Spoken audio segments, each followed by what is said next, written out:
ஆளுநர் ஆட்டம் ஆரம்பமாகுது. பாஜக அடிச்சு ஆட தொடங்குறாங்களா? தாவேக அரசு இதை எப்படி எதிர்கொள்ள போகுது அப்படிங்கிறது தான் இன்றைக்கி பேசு பொருளாக இருக்குது. மதுரையில் இருக்கக்கூடிய சௌராஷ்டிரா காலேஜ், அந்த சௌராஷ்டிரா காலேஜில் ஒரு நிகழ்ச்சிக்கு வந்திருந்தார் ஆளுநர் அர்லேக்கர். பொறுப்பு ஆளுநர் தான் அவர், கேரளா மாநிலத்துக்கு தான் ஆளுநர். நம்ம தமிழ்நாட்டை பொறுத்தவரை அவர் பொறுப்பு ஆளுநர் தான். அந்த பொறுப்பு ஆளுநர் தமிழகத்தில் நடைபெற்ற அந்த மதுரை சௌராஷ்டிரா கல்லூரி ஃபங்க்ஷனில் பேசினப்ப ரொம்ப முக்கியமான ஒரு விஷயத்தை பேசியிருந்தார். அது ரொம்ப முக்கியமாக என்னென்னா, வைகையாரோட நிலைமையை பாருங்கள், இது ஏங்க இப்படி இருக்குது, இதை யாருமே கவனிக்கலைன்னா நானே ஆளுநர் மாளிகையிலிருந்து இதுக்கு நாங்கள் சீரமைப்போம், நடவடிக்கை எடுப்போம் அப்படின்னா ஒரு தொனியில் பேசியிருந்தார். அது மட்டும் இல்லாமல் அன்னைக்கு மத்தியானமே அவரோட அரசு விருந்தினர் மாளிகையில் கிட்டத்தட்ட மதுரையினுடைய கலெக்டர், மதுரையினுடைய எஸ்பி, கமிஷனர் உள்ளிட்டவங்களோட ஆலோசனை கூட்டமும் நடத்தியிருக்கார். மத்திய அரசோட திட்டங்கள் எப்படி செயல்படுது, மாநில அரசினுடைய புதிய புதிய திட்டங்களெல்லாம் எப்படி கொண்டு போய் சேர்க்குறீங்க அப்படின்னு பல்வேறு விஷயங்கள் பேசியிருக்கார். தமிழ்நாட்டில் ஆளுநர்கள் ஆய்வுக்கு போன போதெல்லாம் கடுமையான கண்டன குரல்கள் ஒலித்திருக்கு. அது பன்வாரிலால் புரோஹித்தா இருந்தாலும் சரி, ஆளுநர் RN ரவியாக இருந்தாலும் சரி. தாவேக அரசு பொறுப்பேற்ற உடனே ஆளுநர் அதே மாதிரி தமிழ்நாடு அரசு இடையில் ஒரு இணக்கம் இருக்கிறதா தான் முதல்ல பார்க்கப்பட்டுச்சு. காரணம் என்னென்னா, ஆளுநர் முதல்ல ரொம்ப ஸ்ட்ரிக்டான ஆஃபீஸராக இருந்தார். எனக்கு எண்ணிக்கை தாங்க முக்கியம், 118 காட்டுங்க, திமுக அதிமுக சேர்ந்து வந்து 118 காட்டினா கூட ஆட்சி அமைக்க அழைப்பேங்க இப்படிலாம் பேசினார். 1 2 3 முறை விஜய் அவர்கள் நேரில் போய் சந்தித்தார். இத்தனைக்கு பின்பும் ஆளுநர் தமிழக அரசினான உறவு எப்படி இருந்துச்சுன்னு ஆளுநர் உரையிலே வெளிப்பட்டுச்சு. ஆளுநர் உரைக்கு சட்டமன்றத்துக்கு ஆளுநர் அவர்கள் வந்திருந்தப்ப முதலாக தமிழ்தாய் வாழ்த்து பாடப்பட்டது. அதில் தாவேகாவினர் குஷி. அடுத்ததாக பார்த்தீங்கன்னா, நாட்டுப்பண் 2 முறை பாடப்பட்டது. அதில் ஆளுநர் குஷி. ஆனால் ஏன் நாட்டுப்பண் மட்டும் 2 முறை பாடப்பட்டது, தமிழ்தாய் வாழ்த்து மட்டும் 1 முறை பாடப்பட்டதுன்னு கடுமையாக எதிர்க்கட்சிகள்லாம் கண்டன குரலும் எழுப்பியிருந்தாங்க. எது எப்படியா இருந்தாலும் ஆளுநரை வைத்துக்கொண்டே என்னெல்லாம் அறிக்கையில் எழுதி கொடுத்தார்களோ அவர்களையும் படிக்க வச்சுட்டாங்க. கடந்த காலங்களில் ஆளுநர் நம்ம தமிழகத்தினுடைய முக்கியமான ஆளுமைகளுடைய பெயரெல்லாம் சொல்லாமல் தவிர்ப்பார், பாதியில் வெளியேறுவார். அந்த சூழலாம் இப்போ இல்லை. அப்போ ஆளுநர் தமிழக அரசு ஒரு இணக்கமான போக்கு காணப்பட்டது.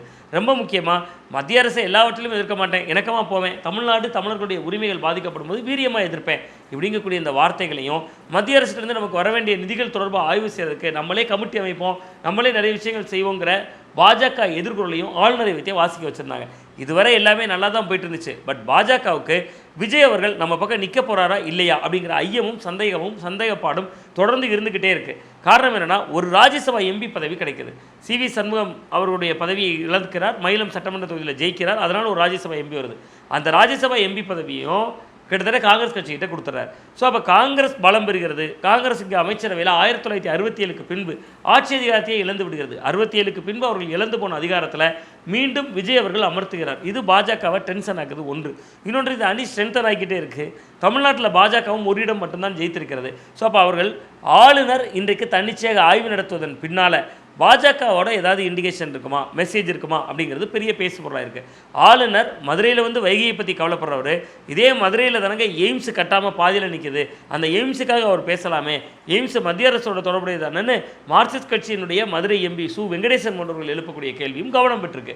சரி, இந்த சூழலில் தான் ஆளுநர் விவகாரத்தை மட்டுமே வச்சுக்கிட்டு பாஜக செக் வைக்கிது நம்ம எப்படி புரிஞ்சுக்கலாம்னா, காங்கிரஸ் கூட்டணியில் இருக்கிறது அவங்களுக்கு ஒவ்வாமையை தந்தாலும் கூட இந்தியாவில் இடைத்தேர்தல் ஜூலை 31ஆம் தேதி 3 மாநிலங்களில் காலியாக இருக்கக்கூடிய பகுதிகளுக்கு ஜூலை இறுதியில் அறிவிக்கப்பட்டிருக்கு. அதில் ஏன் தமிழ்நாடு அறிவிக்கப்படலை? தமிழ்நாட்டில் 7 சட்டமன்ற தொகுதிகளில் இடைத்தேர்தல் நடக்க இருக்கு. அப்போ இடைத்தேர்தல் அறிவித்திருந்தால் தமிழ்நாட்டுக்கு ஜூலை 31 ஒருவேளை பாஜக விஜய் அனுசரணை இருந்திருந்தால், தமிழ்நாட்டுக்கும் அதே போன்ற ஒரு தேதி அறிவிக்கப்பட்டிருந்தா, இடைத்தேர்தலுக்கான அறிவிப்பானை வந்திருந்தா, இன்றைக்கு நாளை மறுநாள் வரிசையாக வேறு சில சட்டமன்ற உறுப்பினர்கள் வருவதாக நினைத்தவர்கள் ராஜினாமா செய்திருப்பார்கள். ஆனால் அதற்கான சூழலையோ வாய்ப்பையோ உருவாக்காமல் 7 சட்டமன்ற உறுப்பினர்கள் ராஜினாமா செய்திருக்காங்க. விஜய் அவர்கள் 2 முறை வெற்றி பெற்றதையும் சேர்த்து திருச்சி கிழக்கு, பெரம்பூர், அதில் திருச்சி கிழக்கை ராஜினாமா செய்திருக்கிறார். அப்போ 7 தொகுதிகள்.